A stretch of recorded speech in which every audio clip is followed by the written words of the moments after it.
this before.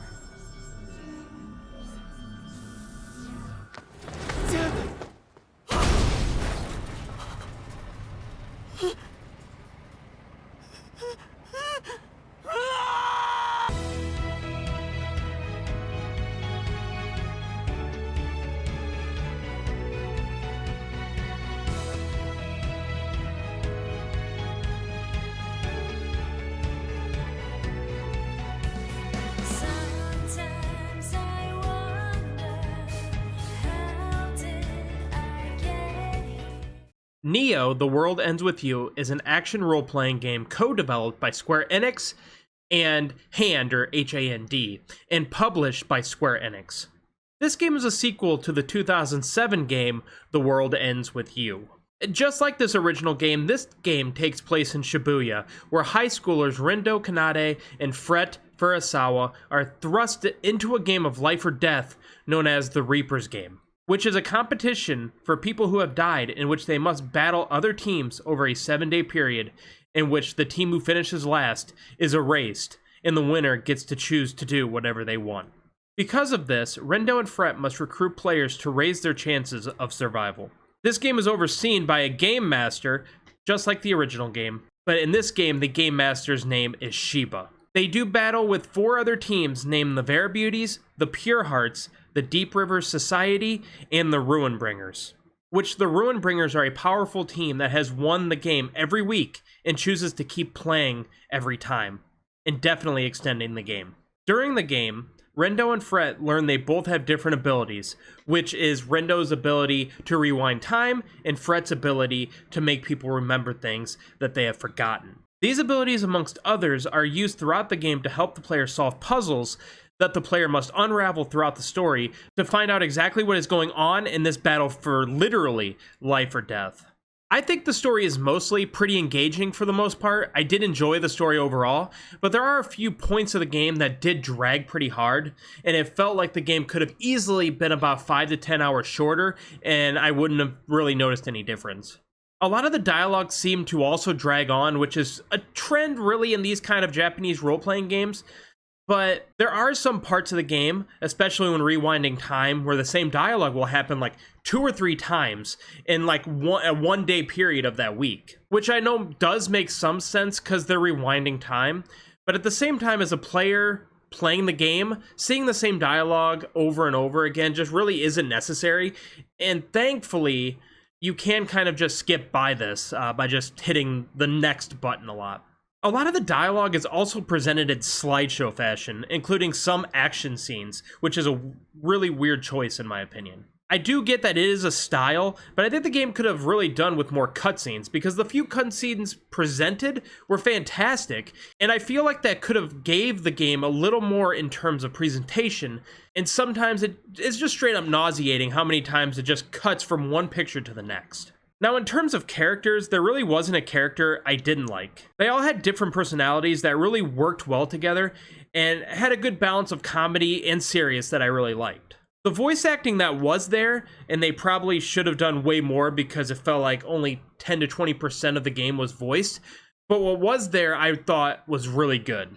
So overall, it was a game I enjoyed, but there were issues here and there that I felt held the game back from reaching its full potential, in my opinion. Sheeple of Shibuya. Got some red hot news for you. No, I got a horrible feeling. A sting. Fret, run! Not that way! A new game has finally begun. I don't know what's going on, or what any of this means.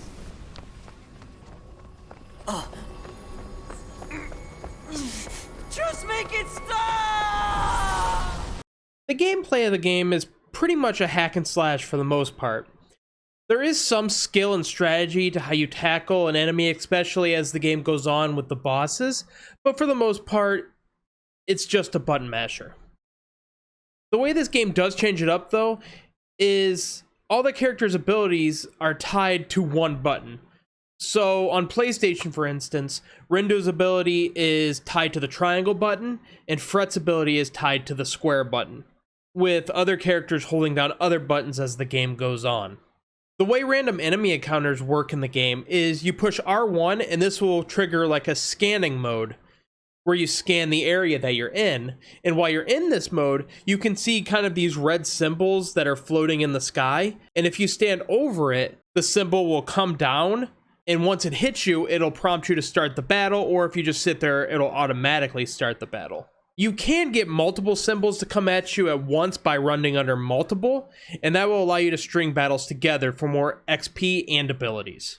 It is pretty easy to grind levels in this game if you are the kind of person who likes to grind levels up, as when you leave an area and come back, all the red symbols you may have cleaned out in an area previously will return, which does make it easier if you need to grind levels for an upcoming boss if you are underleveled. During these grind sessions and also during battles during the story, you will pick up pens off defeated enemies that gives you new attack abilities like fire swords or dynamite darts, to name a few. So always keep an eye out for new pens that have been acquired to make sure the best pen is always equipped to your characters. I did enjoy most of the abilities, and the look of the abilities graphically were pretty great. Of course, I found some abilities way more effective than others, but every player could have a different opinion on that, and that's why I'm happy they have so many abilities in the game to give the player that choice of what abilities they want each character to have. Now, one of the issues gameplay-wise I had with the game is it does feel like you're kind of just running from point A to point B story-wise, on a literal scavenger hunt sometimes, and then on some levels they just put non-stop roadblocks in your way, which requires you usually to either fight noise, which are the names of the enemies in the game, or answer some sort of questions about Shibuya to continue. And this is done way too much for my liking. It was obviously the developer's way of game padding, which I don't really think the game needed, and it did drag the game down a little bit because of that. If they did it a few times, that would have been fine, but they just did it way too much for my liking. In terms of stat boosts, you can go to restaurants and get food or drinks that will give the players stat boosts that could be used in combat until the effects drain, which is displayed in a battery type looking symbol in the top right corner of the screen.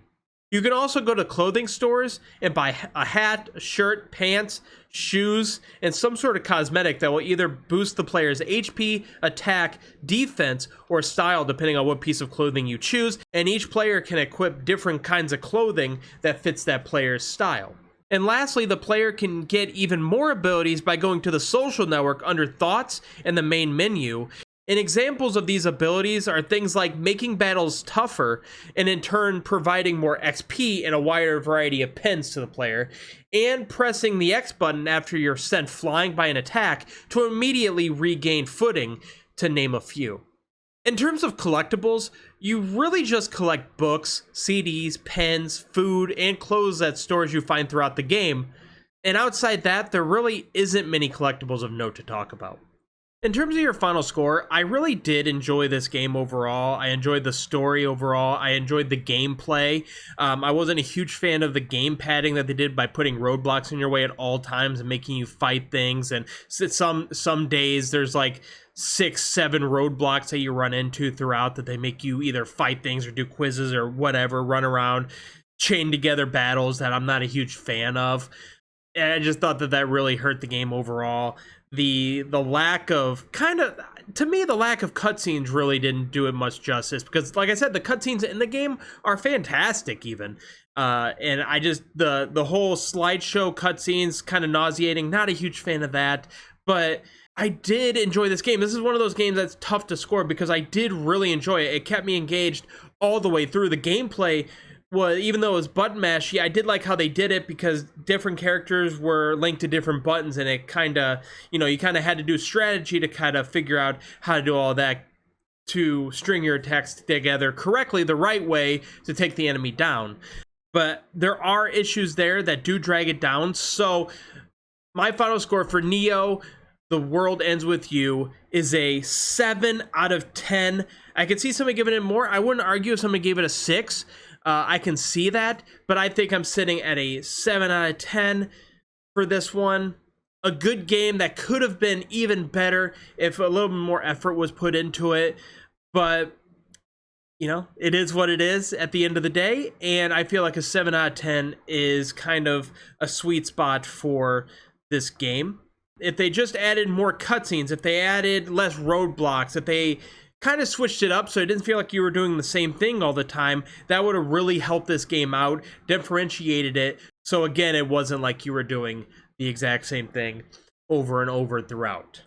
But we'll see. I don't know if they're going to do a sequel to this game. I heard that it didn't really sell that well, at least in Japan, which is probably, since this is a game from Japan, probably a big deal. But hopefully if they make another one of these, they take those criticisms and they build off of that and make a better game for it. But that being said, that's going to do it for this review. Thank you guys so much for watching. I appreciate you guys. If you like the video, please leave a like. If you're new here and you like the content that you've seen, with whether it's the reviews or the playthroughs, please hit the subscribe button. We would appreciate it. Any feedback on ways to make the reviews better or anything like that is also appreciated. But until then, thank you guys so much for watching, and I will talk to you next time. Bye, guys.